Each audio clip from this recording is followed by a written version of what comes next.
Stroke వచ్చిన తర్వాత swallowing assessment అనేటువంటిది ఎందుకు అంత important? Let's know about it.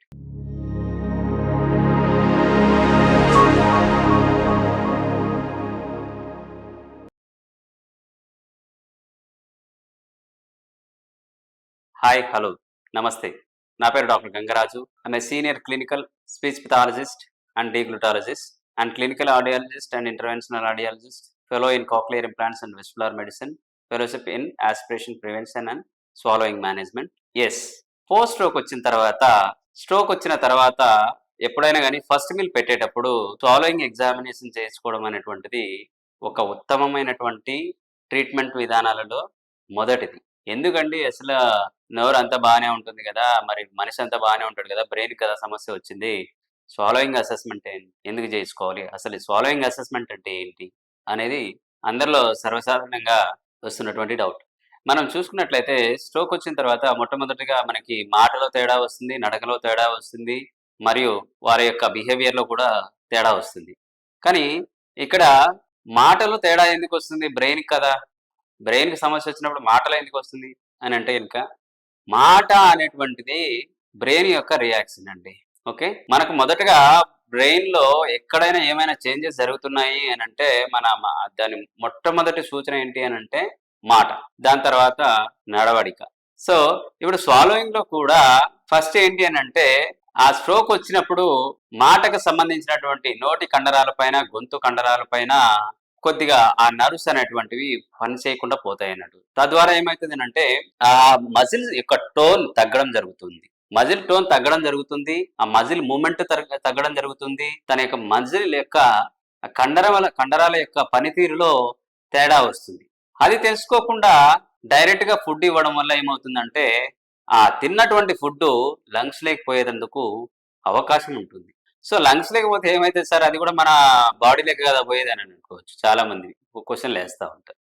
కానీ లంగ్స్ అనేటువంటివి ఎయిర్ ఫిల్డ్ క్యావిటీ, ఓకేనా. ఈ లంగ్స్ అనేటువంటిది ఎక్కువగా మనకి ఏవైనా కానీ ఘనీభవించిన పార్టికల్స్ లేదా ఏదైనా ఫుడ్ పార్టికల్స్ కానివ్వండి, అవి లంగ్స్ లేక ఎంటర్ అయితే అక్కడ రియాక్షన్స్ జరిగే వెంటనే ఆస్పిరేషన్, నిమోనియా లాంటివి డెవలప్ అయ్యేసి పేషెంట్కి ఫీవర్ రూపంలో కానివ్వండి లేదా అదర్ సిమ్టమాలజీ రూపంలో బయటపడేటందుకు అవకాశం ఉంటుంది. లైక్ కాఫ్ ఇలాగా వచ్చేటందుకు అవకాశం ఉంటుంది అన్నట్టు. సో కాబట్టి ఇది ఒక రకమైనటువంటి మీడియం ఎఫెక్ట్.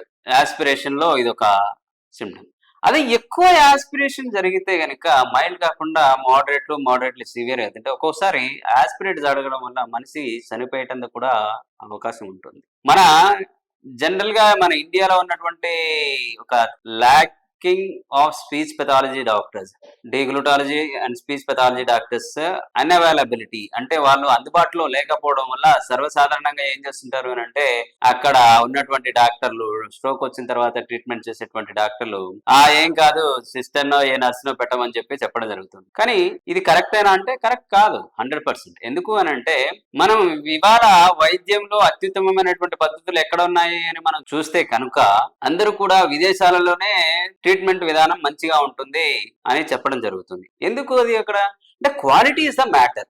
ఎవ్రీథింగ్, ఎవరి minor aspect is the most important factor. కాబట్టి యాస్పిరేషన్ జరుగుతుంది అని తెలిసినప్పుడు చిన్నగా చెక్ చేసేసి దాన్ని లైట్ గా తీసుకుంటారు. దానివల్ల మనకు పూర్వకాలంలో ఒక గోడల పైన కొన్ని కొటేషన్స్ ఉండేవి. బొట్టు బొట్టు చేర్చరా ఊరి చెరువు నింపరా అనేటువంటిది ఒక కొటేషన్ ఉండేది. అంటే చిన్న చిన్న డ్రాప్సే ఒక కుంటను నింపుతాయి. అలాగే కొద్దిగా మైక్రో యాస్పిరేషన్సే లంగ్స్ ను ఖరాబ్ చేసేసేసి వారి జీవితానికి చరమగీతం పాడేటటువంటి ఒక పెద్ద ఉపద్రవానికి కారణం అవ్వచ్చు. సో కాబట్టి స్ట్రోక్ వచ్చిన తర్వాత మొట్టమొదటిగా తినేటప్పుడు కొద్దిగా జాగ్రత్తగా పడి ఎప్పుడైతే మొదటి మీల్ తీసుకోవాలనుకుంటున్నారో అప్పుడు ఒక్కసారి సీనియర్ మెడికల్ స్పీచ్ పెథాలజిస్ట్ ద్వారా ఒకసారి స్వాలోయింగ్ అసెస్మెంట్ చేసుకొని ఆస్పిరేషన్ లేదు అని రూల్ అవుట్ అయిన తర్వాత ఫుడ్ పెట్టడం అనేటువంటిది ఒక ఉత్తమమైనటువంటి పద్ధతి. సో ఇక్కడ మేము ఏషియన్ ఈఎన్టీ కేర్ సెంటర్ లో ఏం చేస్తాము అంటే, ప్రతి పేషెంట్ కూడా ఎవరైనా కానీ స్వాలోయింగ్ డిఫికల్టీతో పోస్ట్ స్ట్రోక్ తో తర్వాత వచ్చేటప్పుడు ఫస్ట్ మేము ఏం చేస్తామంటే డీటెయిల్ గా